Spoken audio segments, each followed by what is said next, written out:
We're just clearing up for the pizzas for when they arrive, because I'm sure everyone's starving as well as a little bit thirsty on this hot summer evening.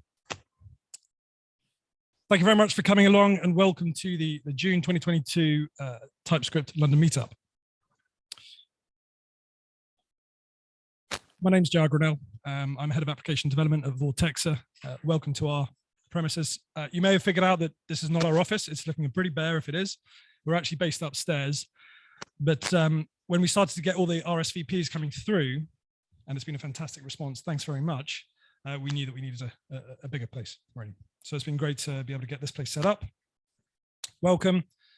We've got refreshments, we've got some food. I'm going to run through a couple of housekeeping bullet points in a minute, and then we're going to move on to our main speakers this evening. I run a department here that's a full stack development team. We are TypeScript throughout. Our entire code base, which spans everything from data engineering through to UI, is all built on TypeScript. More recently, we've been working with Rust and incorporating Rust into certain elements of our pipelines for various reasons, and hence this evening's theme is TypeScript with a hint of Rust.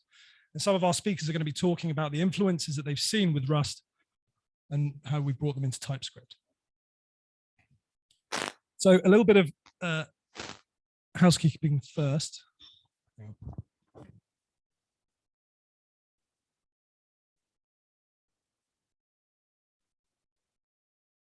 Got it. I've gone with an Ozark type theme here. So let's talk about fire exits.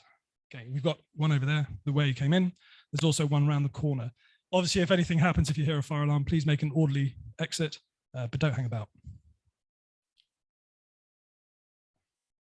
Next, toilets. The way the system works here is it alternates between the different floors. So if you go out the entrance that you came in on the right-hand side, you've got gents. If you go up a floor or down the floor, you've got ladies.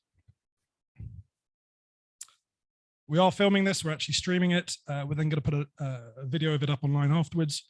We may also take a few photos throughout the evening if that's okay. Obviously, we care about your privacy. If it's an issue, please do let one of the team know. We might actually have to take a photo of you so that we can then edit you out of other photos. So please don't be offended if we do, but just so you're aware that it is happening. Pizzas, they've been ordered. They're going to be turning up in the next 30 to 60 minutes. I'll talk a little bit about the schedule in a moment. Hopefully anyone who's got any dietary requirements, if you haven't let us know, please do so at the earliest opportunity. There will be wine, beer, soft drinks flowing throughout the evening. So please just help yourself. Although I would ask that if you're that desperate for a beer, don't get up in the middle of a presentation. Phones, no one wants to be that individual who has a massive phone alarm or telephone call in the middle. Please put it on silent now. And in terms of a question policy, unless the speakers specify otherwise, I'd appreciate it if you hold the questions to the end of the presentation. They're not that long, but it just helps the flow of the presentation and reduces interruptions. So that's all the main housekeeping bits done. I just want to talk about the TypeScript community in itself. We always need more spaces. It's really great. I've had someone approach me already this evening and offer up their workplace. Thank you very much for that. Also, Vodafone have reached out to offer their place. I don't know, have we got anyone from Vodafone here tonight? Hi, how are you doing? Thank you very much. Microsoft have also reached out to offer up their place in London to do another presentation. So it's really great that we're getting these spaces in. In addition to spaces, of course, any kind of community needs speakers. It's been a long time since we've done this. It's been years, and it feels like it. Hopefully, it's been great to be able to see everyone in person and come here tonight. We're always looking for cool things to talk about, whether it's entry level, advanced level, complicated or simple, it doesn't matter. The point of a community is to be able to share, learn, and network. So if you have something to share, let me know, right? We're always looking for speakers. And the response has already been really great. I've actually got a couple of speakers lined up for the next TypeScript meetup, whenever that may be. I'm still going to arrange it. But if you have any ideas, please do get in touch. And finally, thank you. Right? There wouldn't be a community without the community. And if you didn't turn up, we wouldn't be doing this. So I've been using TypeScript for the better part of 10 years. I've never seen it sort of grow so quickly. And I've never seen so many people using it. 5 years ago, when we were hiring at Vortexa, we would ask people if they'd heard of TypeScript, let alone were you using TypeScript. Now, everybody I interview is using TypeScript in a professional sense. And that's just a demonstration of the expansion of TypeScript. It's a good tool, particularly when you're building things, as they say, at scale. So thank you for your participation tonight. Please do continue to support the community and get involved whenever you can. So let's talk a little bit about what's going to happen tonight. After my little intro and welcome, I threw in an extra little presentation here for a couple of minutes. Pavel, who's going to come up and talk about some pretty cool code snippets. It's not a formal presentation as such. It's just kind of some of the cool stuff that we use within our team. We're quite a functional based team. So these are some of the things that we use. And maybe you might pick up something from it. Next, we're going to be looking at to throw or not to throw. Hillary's going to be talking about complex data error handling at scale, right? She'll explain why, because we process huge amounts of data in both real time and batch, and it has to be handled in a way that's a bit more complex than, say, just a typical try catch. Next, we've got Alex, who's been doing some really interesting stuff with Rust, compiling that to WebAssembly, then executing that in the browser, and that whole experience. Everyone, a lot of people have a misconception about Rust, that it just works. WebAssembly just works. Of course, there are always gotchas, there are always challenges. It's an evolving ecosystem, and it's a growing language and sort of interface between different languages. And so he's going to be sharing some of his journey on that. Then we've got Riyad talking about combining both compile time and runtime validation with some a really interesting twist on how we traditionally write our code, which is to usually define interfaces, particularly contractual interfaces first, and then building and implementing against those. Well, there's another way to do it sometimes that has certain other runtime benefits. Finally, we're going to have a quick word from our sponsors here at Vortexa, and then we're going to have a chance to network and a few more refreshments. Each talk will be approximately 15 minutes. There's a Q&A session after that. Please do engage, all right, if you have any questions. We'll probably limit that to 5-10 minutes max. We'll then take a comfort break, grab a beer, grab a bit of pizza, and then reconvene. I'll let you know, and we'll start corralling people when we need to. And that should hopefully reach about 8:30 by the time we finish. Cool. Has anyone got any questions for me right now? Thanks. I'm your host, JR, and if you've got any questions at any point, come and grab me or introduce yourself. Next, I'm going to hand over to Pavel. Where are you? Right, let's talk about TypeScript.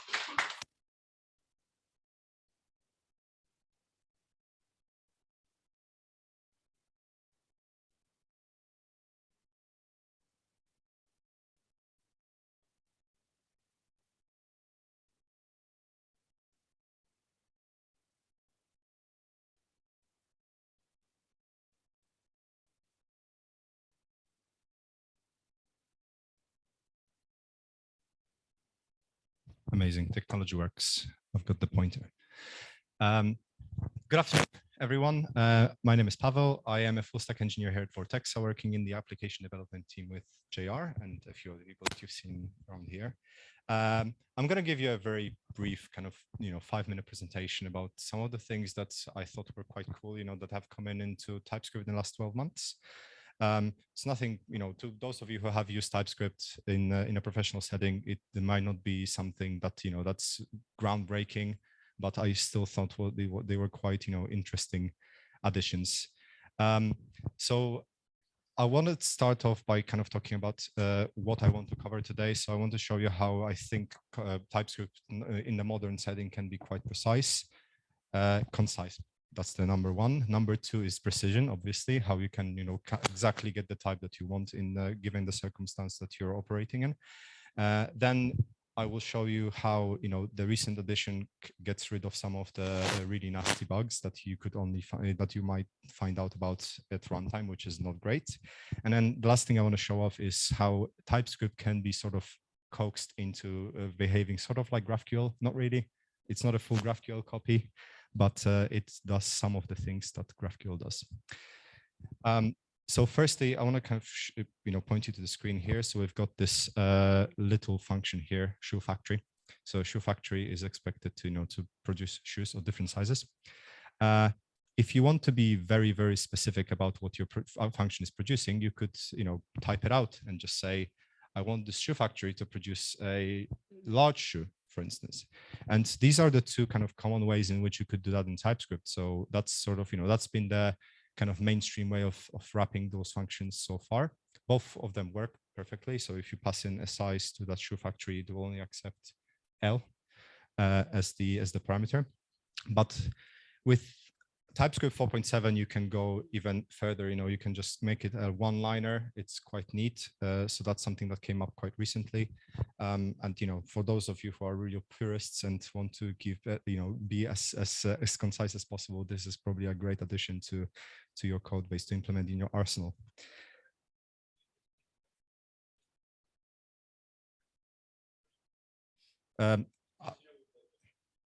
Yes, well, so this is the important bit that had come in TypeScript 4.7. So yeah, that's that bit at the bottom over here. Next thing I would like to discuss is precision. So with TypeScript, you can be as precise as you like. What I'm going to give you is an example here of a person with details of some sort. There's a name, there's an age, there's an address. And there are two scenarios here. TypeScript now understands two differently. They are slightly different in a way, but the typing that comes out of it is quite interesting. So here, if you spread out the details property in TypeScript, you get a whole bunch of optional properties like name, age, and address. However, if you don't access the details property directly, you get a completely different thing. And that might be more relevant to your use case. That's something that TypeScript used to struggle with. So it would just it would say that the type is either hobby programming or the whole other object. But now it's actually smarter than that, which is great for when you use TypeScript on a daily basis. That arrived in TypeScript 4.1, so fairly recently, just over a year ago. The next thing is sneaky bugs. So to those of you who work with JavaScript, you're all aware of the fact that everything in JavaScript is an object. A promise is also an object, and objects are truthy. If you have a situation like I'm presenting here, where you're invoking the foo function, because the invocation in and of itself, so the function in and of itself is truthy, what that's going to do if you don't await that promise is it's going to evaluate to true and return a true string, which is wrong in this particular example. You want it to return false, but in order to return false, you have to await that function. And TypeScript is smart enough nowadays to make you aware of that. That's something that came in with version 4.4, for example. And then now for the big daddy, GraphQL. So we have a person object here that has an ID and an age and a type. And there are a couple of supporting types up top. And I will explain how these are used exactly in a second. But what I want to do is sort of, invoke the same kind of behavior that GraphQL does. So I want to be able to force TypeScript to only have access to certain things. So I still want to return the whole lot of data from the data from some API, but I don't want access to to all the properties, for example. So how would I do that? What I can do is type with these types up top. I can define a fetch function that fetches the data. If I don't pass any additional properties, it's going to have access to all of the parts of the person. So my records from the data array are going to have, you will have access to the name, to the ID, to the age, and so on. But if you're more strict, and if you say, fetch me the data, but only allow me access to the ID property, then something interesting happens. So you will be able to access IDs, but you won't be able to access names or ages. So that's something that TypeScript also can do, with these little tricks. There is a code snippet, there's a playground that we have available as a link to share. If someone wants to see that link and play around with it, because you don't believe me for some reason that this works, then do get in touch with me. So that's pretty much it. So I said it's going to be a really short one. We really like TypeScript here at Vortexa. The ADT uses it extensively across all of our services. We think the community is really cool. It's very engaged. There are frequent updates. There's some interesting stuff happening with the whole TypeScript ecosystem, with Dino, for example, supporting it out of the box. And what I love the most about it actually is that my VS Code just works seamlessly with it, and it tells me things that I didn't even know existed. So that's a really cool little addition to the whole developer experience. Unless you have any questions, I'm going to pass on to Hillary. So thank you very much for listening.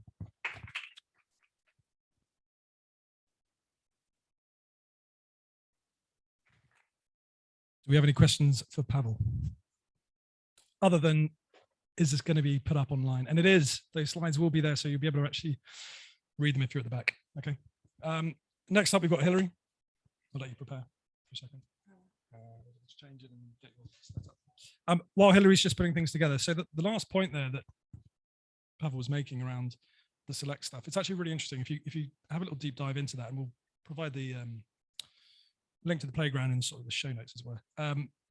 It's a little bit like a SQL select statement where you can actually specify the properties that you want returned of the returned object, which is incredibly powerful if you think about it. If your API supports, for example, querying a subset of properties, a bit like GraphQL does, it means you can restrict what is returned based on the parameters you're passing in. And so that kind of inference is, well, it's through the use of excludes and includes, but it's an incredible powerful feature when you want to change the return type based on the parameters that are passed into the function in the first place. Cool. So if you haven't seen it, check it out. Next up, Hillary is going to be talking about to throw or not to throw, but just before we start this, I just wanted to ask, is anyone actively using Rust in production in their professional code base? So yeah. This is our CTO, by the way. Rust aficionado. Okay, who here would like to use Rust but hasn't had yet the opportunity? And we all put our hands up. We all put our hands up. Okay, great. All right, so hopefully this is of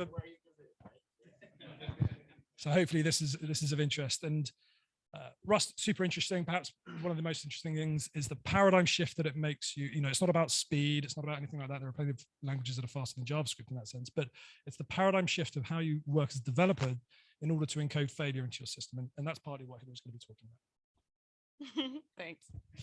All right. I have this sort of impressive skill of not being able to use a laptop in spite of having worked in software for about a decade. So I'm going slightly off piste insofar as I don't have my speaker notes, but I'm hoping for the best. I'm Hillary Kitts. I'm a tech lead here at Vortexa. I'm the last Vortexa speaker, by the way, if you were worried. And I want to talk today about Rust-inspired error handling in TypeScript and some of the ways that we can kind of change maybe some of the assumptions that we have about handling errors. So traditionally in JavaScript, when we hit an error, its natural reaction is to just scream and break. I love JavaScript. I really appreciate this diva energy, but it's usually not actually what we want to happen. And so now we kind of do some different things. I'm sure all of you have done this before. You fetch some data, you wrap it in a try catch, you log it, you throw it, you send it into the ether, or you just kind of continue in morbid silence and hope for the best. Hope no one noticed. This is fine. This is fine for most cases, but life sort of becomes more and more complex. Things start to expand, code bases get bigger. Suddenly you have like 12 endpoints instead of 2. And maybe you are awaiting fetches from multiple endpoints, and then you're stitching that data together. And suddenly you have promise all inside of promise all of those promises have tries and catches inside of them. And in those catches, a bunch of different developers have written basically made up error messages that they decided on at the time. Also, okay. But what happens is you end up in this kind of prop drilling situation where you're not really sure where all of those errors are coming from.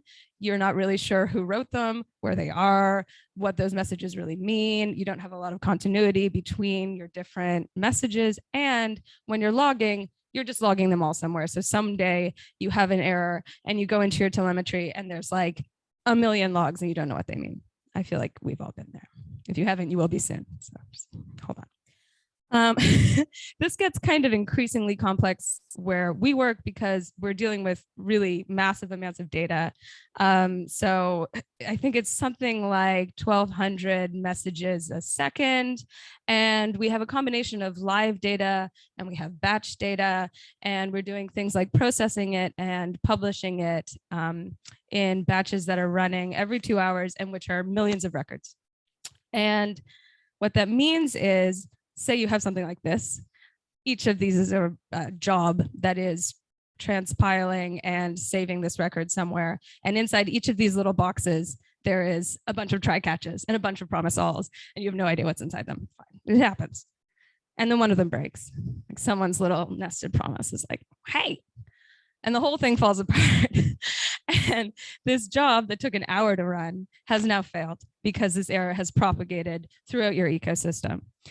The natural reaction here is to just have kind of a rage blackout, but there's like a second reaction you can have, which is to encapsulate your errors and encapsulate your failure. So we decided to accept some failure. And this was especially pertinent on the publishing side of things, because what we want the most is to have really fresh data. And we have so much of it that if you have one thing fail, like one record out of 2 million records, it's still good data and you still want it to be recent. So what we decided was we're going to set a threshold, and our threshold is like 0.5%. It's tiny. But we say, until you hit that threshold, save those errors, just put them to the side and keep publishing, keep doing what you're doing so that you don't stop, so that you don't have to restart that job and have someone at 8 in the morning being like, why is this happening again? And so what we have is we just have 2 columns side by side. One is the logs of all the successes and one is the logs of the failures. And then we can go back at our good sweet time and see what those failures were, how they happened, and then we can debug them. But it means that we still have fresher data. And this works really well. And it was a really good idea by someone who's taking my photo right now. And we started to think about how could we do this in the opposite direction? When we're fetching data, how can we do a sort of similar thing? Vortex has started using Rust about a year ago. And one of the things we really liked about Rust was it has this result type that some of you will hopefully be familiar with. And the result type relates to something that I think is called, I have no notes, fearless concurrency, which allows you to do things concurrently but still be type safe. And what this means is in all of your results, the error is encoded in. So you have your okay and you have your error. So most of our ecosystem is TypeScript, and we started thinking like, how can we use this result to encode our errors? And it would look something like this, right? You'd have an okay type, and it has some parameter on which you decide it's okay and the value of your data. And it has an error type where everything went terribly wrong and you have an array of errors. And then your result is the union of those two.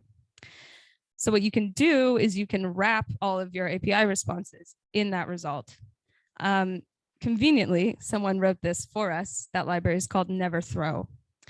And it gives you this result, and it basically wraps your response in, unfortunately for many people, a class.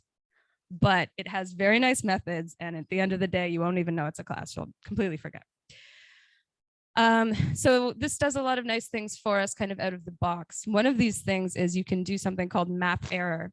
So it means that as you're running through your life cycle, you can get all of your data, and then you can kind of build up your error array. And then asynchronously to your data being fetched, you can map through that error and you can output messages if they're relevant to the user or if they're relevant to you. And something I was thinking about, which we haven't done yet, it might just be a faff, but you could have an object, right, of the errors that you know that your application is going to make that have as values all of the different messages you want. And you just keep that in a library and you use it everywhere in your company, and you never have to write an error message off the back of your head again. It also does stuff like this. So you can run one function, map through it, run another function, map through that, and map the error. And it kind of just allows you to do everything at the same time on this one result class. So this kind of allows us to collect our treasures, as it were. And instead of having all of these different errors coming from all over the place, you can just do everything you want to do. And then at the end of this, so in this case, sorry, I'm realizing you guys probably can't read this very well. In this case, you've got an array of results, right? Each of these results is a result type. So it's going to be okay or it's going to be error. So if it's okay, you can push that to your data array. You can keep going. If it's an error, you can push it to your error array. And you can output that if you want to in your API response. You can output it in a log. You can do whatever you want with it. But you can also be running as many fetches as you need to before you even think about what you're going to do with that. So I think the value of this is that instead of failure being treated as like a surprise or something that we have to treat as a fallback or like an edge case, we're encoding failure into our program. And I think that by accepting that failures will happen and that they're a part of the application life cycle, it allows you to be more strategic about them, and it allows you to be more resilient, but also have an application that's a little bit more supple, because you're not constantly just like stamping out things as they happen. You're allowing them to flow through your application, and then you're handling them and making them observable kind of when you're ready. I say this with the caveat that we've only been doing this for a couple months. So I might come back to this meetup in a year with a new presentation about why not to do this and all of the things we've learned along the way. But I think so far it has been at minimum a really good mental exercise in an alternate way of just thinking about how we handle errors and treating them with the same kind of concurrent mindset that we've started doing all of our asynchronous fetching and stuff like that. Thanks very much.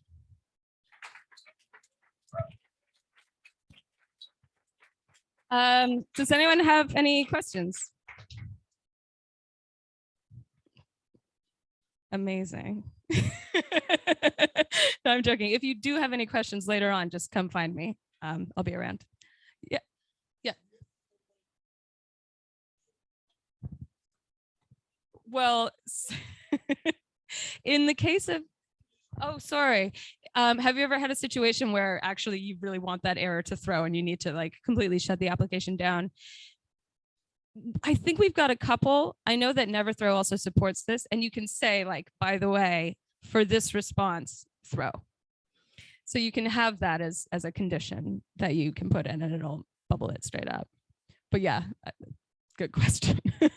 Sometimes you actually want JavaScript to work the way JavaScript works. Anyone else?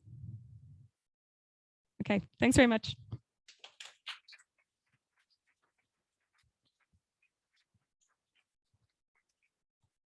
Really interesting last question there on when do you want to let the language do the work? And the way we've taken this approach when we're looking at the application architecture is when something throws an exception, what is an exception? Right? Is it expected? Is that unexpected? And I think that comes down to it. If it's business expectation in terms of business logic or needs a business determination to decide what you want to do with it, perhaps you're looking at a validation of a record, and actually that validation fails because of the business logic applied to the record. That's not an unexpected systems error, right? That's not where the bytes go wrong or the network times out.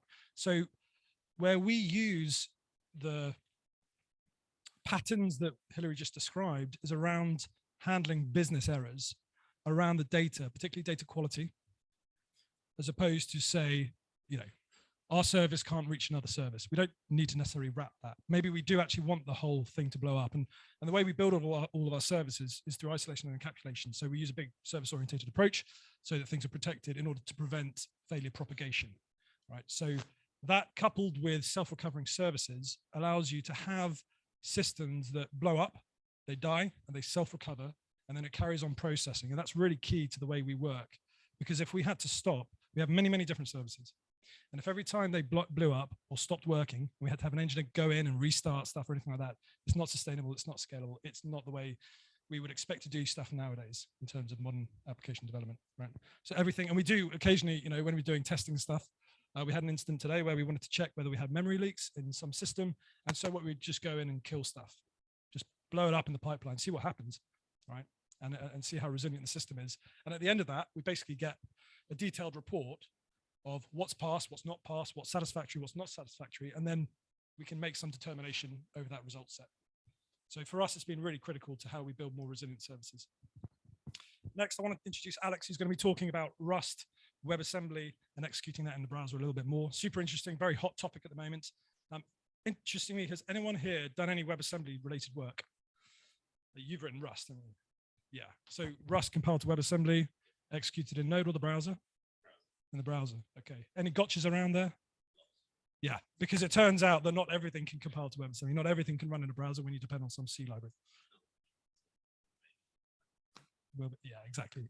And it's an interesting, I saw an interesting quote from the authors of Docker who said, if WASM and WASI existed when they were looking at Docker, Docker wouldn't be required, because what is Docker? It's an interface, an encapsulation of interfaces, okay, that allows you to run anything you want.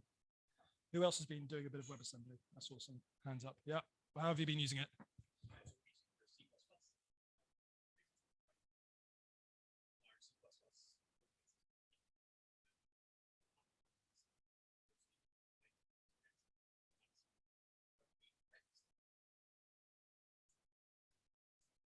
And is that in the server side or client side?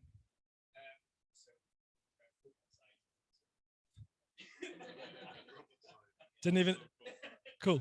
I didn't even expect that answer. Okay, we're gonna hand over to Alex. There you go.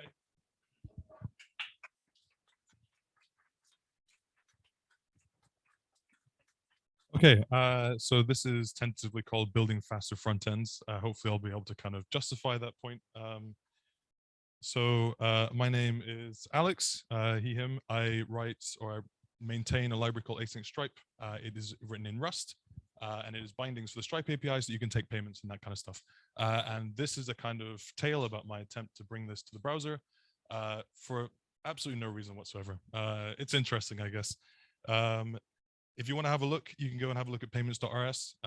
Very active. I'll merge your pull requests if they're good. Yeah. So what exactly is WebAssembly? I mean, there's a little bit of kind of precursor we need to do here before we can talk about Rust. Essentially, WebAssembly is a instruction set for the web, right?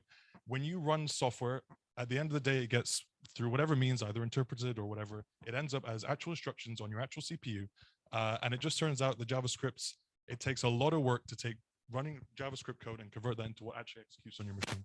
And so the side effect of that is that when you go and download a bundle, you take a lot of time to parse and a lot of time to actually run what is essentially just machine code. And so the attempt is to try and take a efficient instruction set, something that is much easier to translate over the wire, so it's much more dense, something that is much more similar to the machine code that's on your laptop, and then rather than have the end device, such as a terrible crappy phone, try and parse this, you give them what is essentially almost just machine code, and they can do a very minimal conversion there.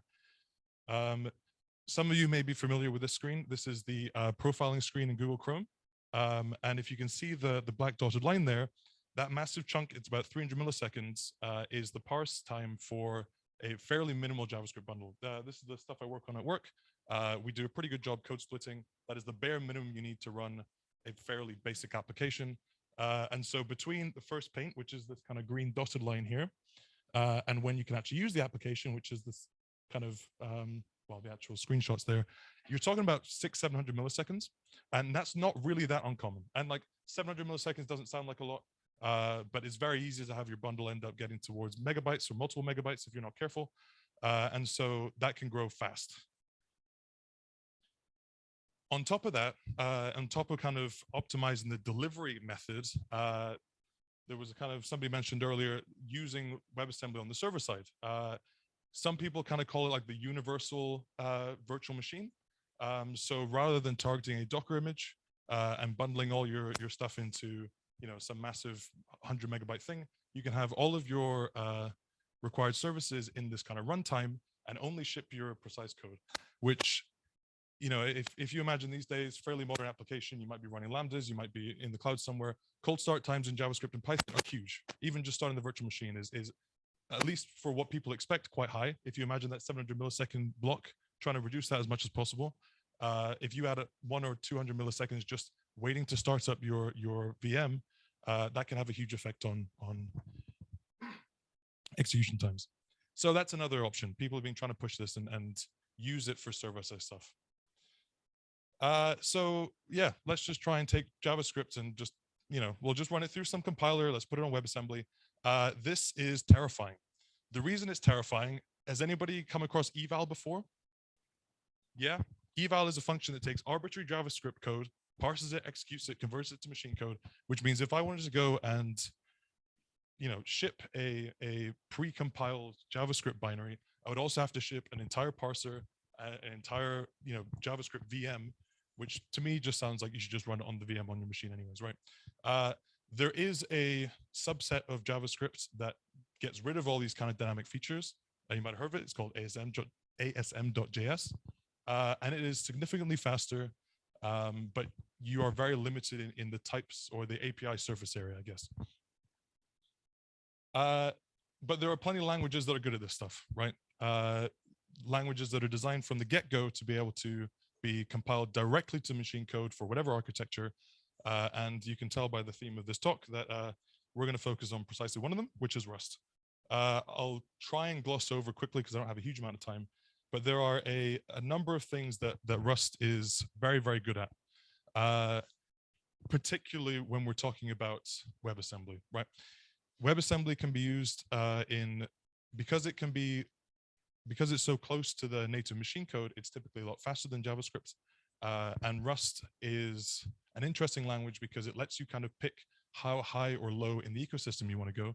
If you want to write embedded code, Rust will let you do that. If you want to write kind of fully concurrent web servers, Rust will let you do that. And some of that is due to the memory model. It has a lovely and terrifying thing called the borrow checker.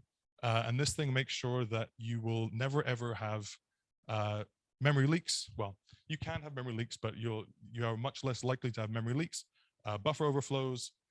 You don't have to have a borrow check or a garbage collector, because at compile time, the program guarantees that all the memory that you use gets cleaned up and is safe.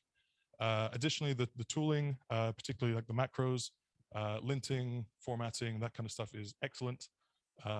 There are a lot of very, very smart people working on this. Even just something as boring as serialization is, once you've done it in Rust, it feels very painful to do in other languages because the compiler just figures it out, right?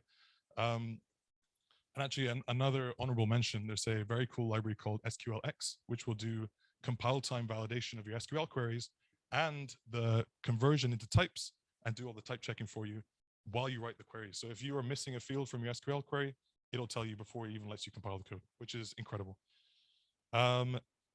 We touched on it earlier. This is kind of like a bit of a meme, fearless concurrency.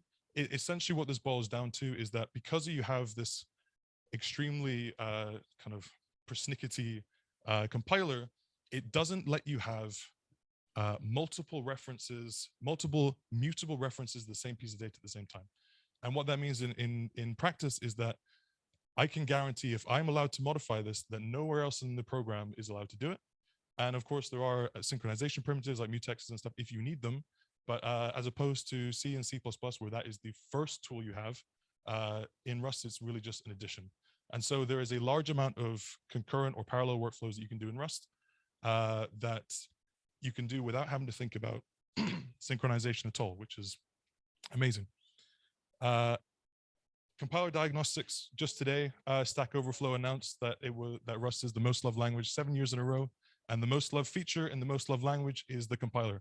It is very, very good at telling you why you're dumb, and also telling you how not to be dumb. It'll tell you precisely how to fix most problems. You know, as with a lot of languages, you can end up in the weeds, but for a lot of stuff, it is, you know, you'll have multiple steps, almost like an essay with it explaining like why you might have, you know, abused something or not quite understood what you're doing. But the one that's most important to us, and I alluded to this earlier, is the runtime. With WebAssembly, you want to ship as little stuff as possible. Go has an entire, you know, concurrency runtime and a garbage collector and stuff. And you don't want to run that in addition to JavaScript because all that code needs to be shipped to the browser somehow. And Rust lets you go, even with, you know, you can even opt out of the standard library. You can have no allocator. You can guarantee that you have literally almost nothing. And it means that when I go and compile a Rust binary, I might end up with a couple of kilobytes at its smallest, which is perfect for the web. So I've kind of spent 5 or so minutes bigging up Rust. How usable is it actually? The answer is it's pretty all right. So there's a tool called WASMPack WebAssembly Pack. Rust has a target where you can compile into WebAssembly, and this tool WASMPack essentially goes through all the effort of pulling out your types, figuring out the interface between WebAssembly and TypeScript, generating you a TypeScript definition file, and then also handling all the glue codes so that you can pass data back and forth between the two. And it really, like, it looks very simple. You know, lots of people love to tout like, oh, it only takes 3 lines, but it's only a couple of commands. And I'll give you some examples of what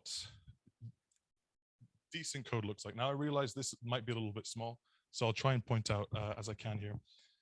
This is a structure in Rust.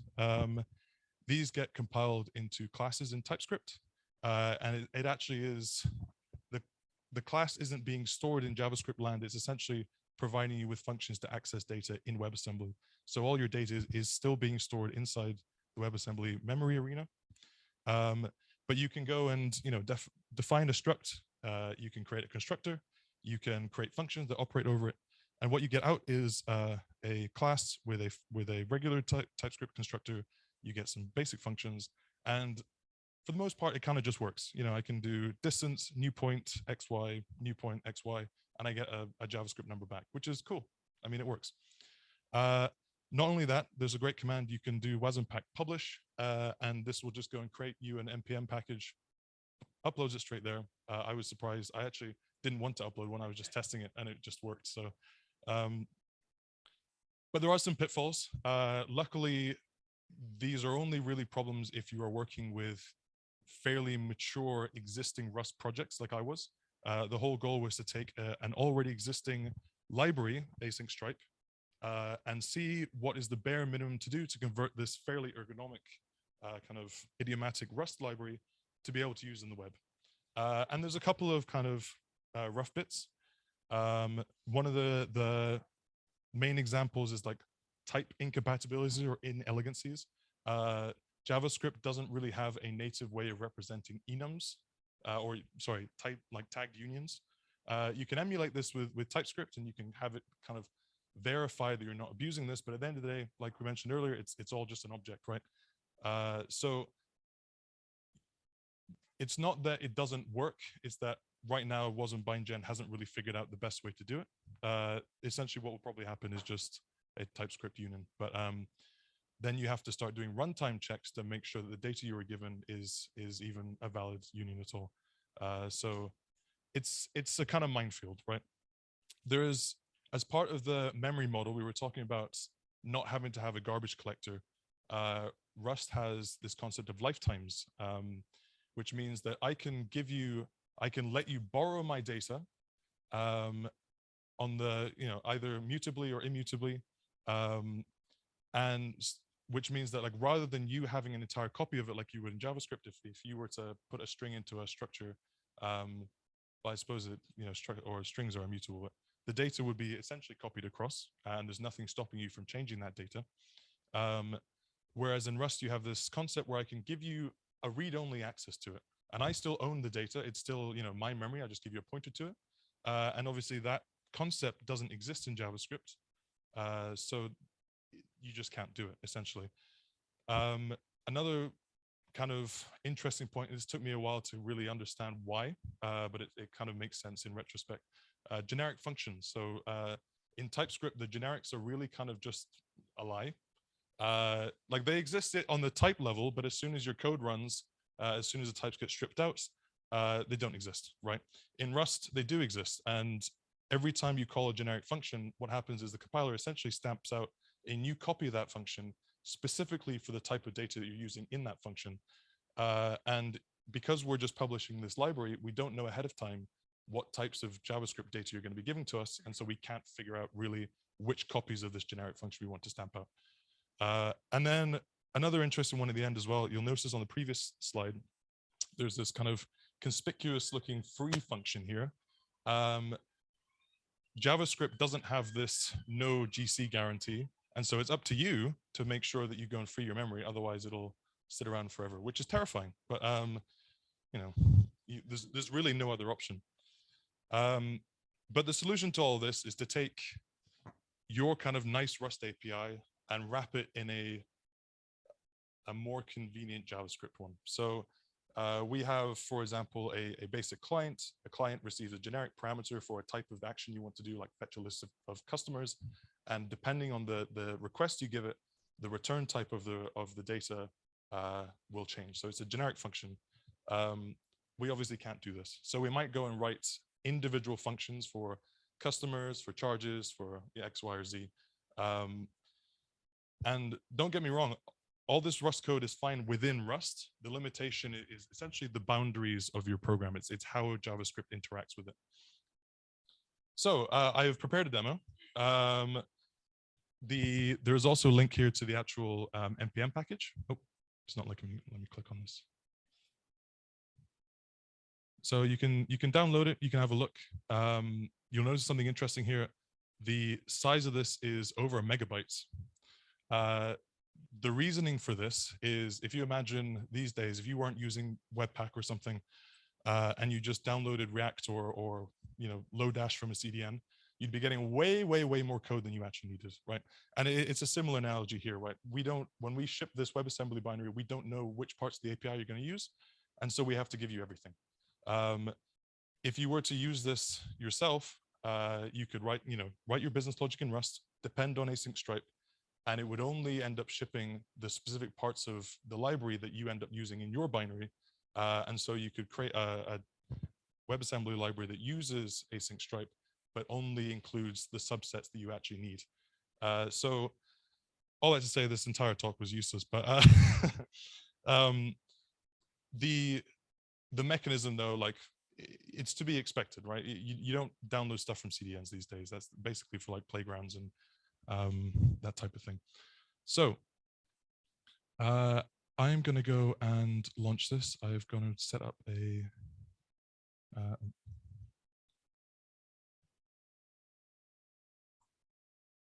believe it's 8080 or it's 8000.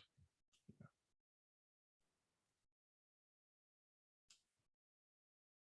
So this is a super simple interface. The code is maybe 3 or 4 lines. It just goes and imports the WebAssembly, like the TypeScript bindings. There's some super simple markup. You type in a customer ID. It goes and rummages around in the WebAssembly. And actually, interestingly enough, rather than exporting the entire HTTP clients, we just kind of mirror that backend and then go back into the web APIs and use regular web fetch. You have full access to web, fetch, crypto, notifications, anything you can imagine for WebAssembly, which is kind of cool. So with any luck, I'll be able to go put in a customer ID and we should be able to get something out.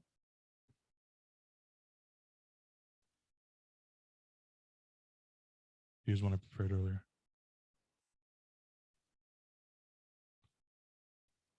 There we go. So that's gone and fetched from Stripe's API, jane@gmail.com. And something interesting about this, if I go into the console here, I've gone and logged all of the objects here. And you'll notice we've got a client, which is the Stripe client. One thing interesting here is I had to go and make a kind of trade-off here where, because JavaScript doesn't understand borrowing and the entire API just borrows the client, we've had to essentially consume the client when you make a request, which is not great. And you'll notice here that because we consume the client when making the request, the pointer is 0. So if I try and use this now, it's going to go and complain. Each of these objects is actually just a pointer into WebAssembly, into the WebAssembly memory space. And if I store this as a variable, I don't know if you guys have used this, but this is a great tool. I can go and try and get stuff out of here. I think the function is called name. There we go. So what this has done is on the class is essentially gone and overridden the property accessor to go and jump into our WebAssembly, fetch the string that's sitting in Rust land, convert it back into JavaScript land, and then print it out for you. And that's pretty much it. What else have I got for you guys? Oh yeah, the next step. So yeah, this project's rejected. It's useless in its current form, but please use it. It's kind of interesting. If the interesting thing for me was like the idea that I can go and download essentially arbitrary Rust libraries and use them and not really have to think too much about them, as long as I'm careful about the boundary of my application, which you control, of course, was very cool. There's some really cool projects that are using this. We have at least one in the room. A few more. U is a fully Rust UI library. So you write all your code in Rust. There's some macros to handle all the HTML and things. Scroosh is a image compression app I think it was written by Google originally, which takes a bunch of kind of encoders and decoders. I think it's in C++, but pushes it to the browser and lets you go and mess around and compress images and things. Bevy is a game engine, which lets you target WebGL and the browser, written in Rust. And then Figma, I'm sure most of you have heard of that. A significant portion of Figma is C++, compiled to WebAssembly. So that's it. Hope you guys learned something.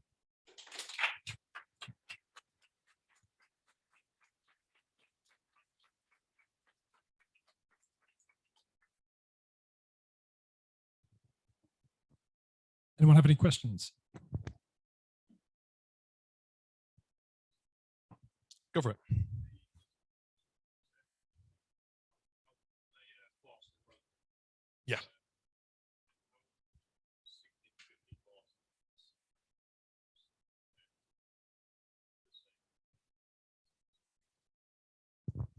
That's a good question. So in terms, yeah, sure. The question was how much faster is Rust or WebAssembly compared to alternative in JavaScript or other languages? I did some research about this specifically for serverless stuff. Compared to Python, for example, we're talking about 70 or 80 times faster, which is kind of interesting. Compared to JavaScript, we're maybe talking about 2 or 3 times faster. The main benefit really is reducing the parse time. It's the initial load time. And then it's twofold, right? If you can send a smaller bundle over the wire, you're going to spend less time downloading things, and you can also spend less time actually parsing it. It's quicker for, like, if you have a very performance intensive application such as Figma, for example, it is going to be faster. It's tough to say specific numbers. I guess it depends on the workload, but yeah.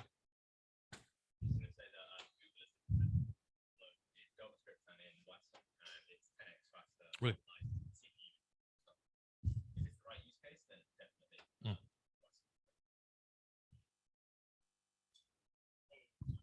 Yeah.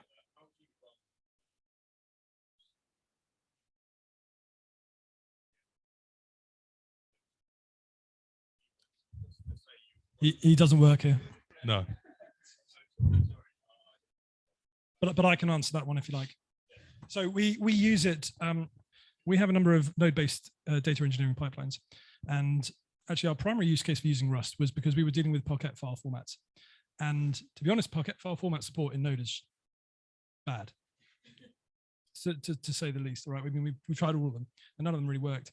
A lot of Python going off on at Vortex, particularly in ML and AI type departments.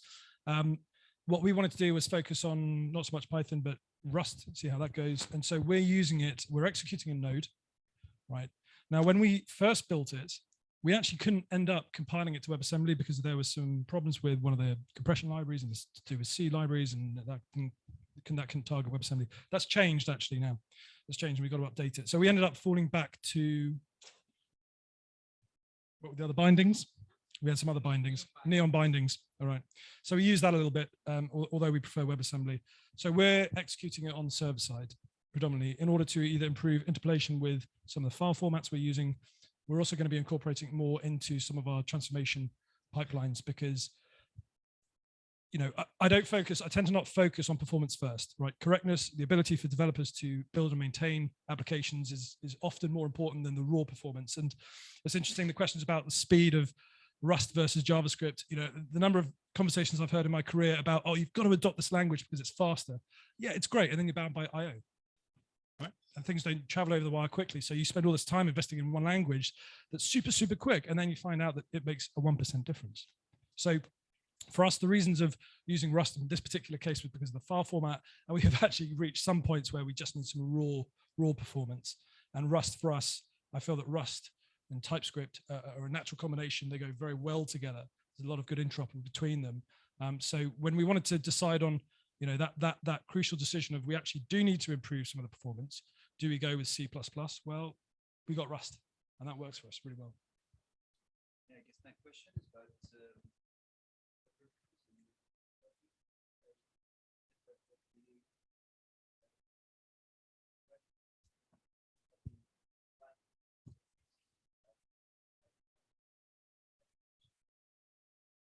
I say this.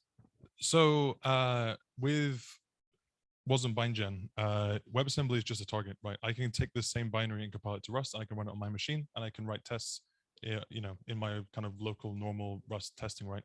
And so, you use GDB or LLVM or whatever.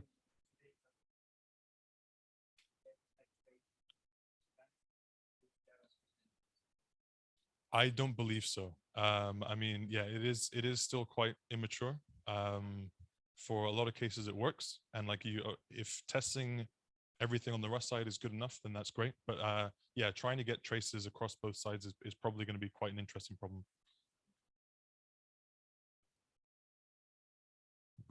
Alex, really interesting experience there using Rust and WebAssembly and TypeScript in the browser.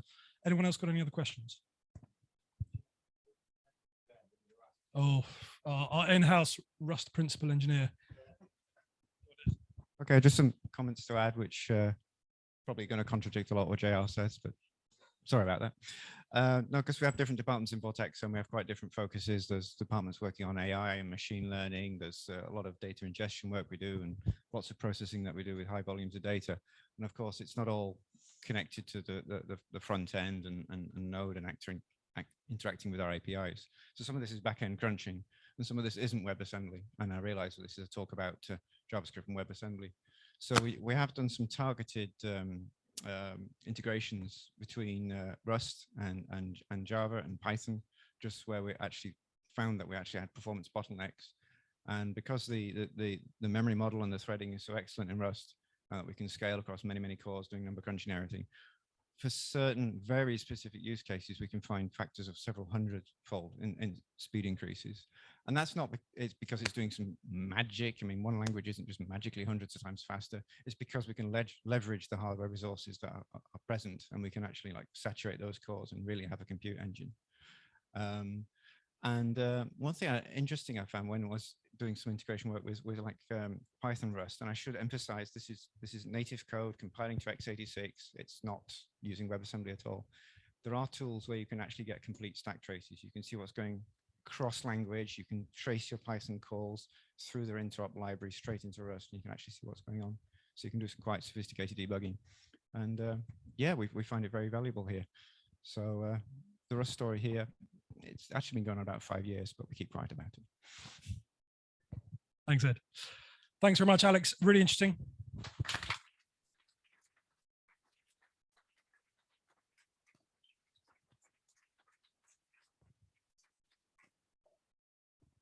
Cool. Now we skipped over the last break simply just due to times. Don't know about you, thirsty, hungry, it's hot. We're going to open some windows. Let's go and have a pizza.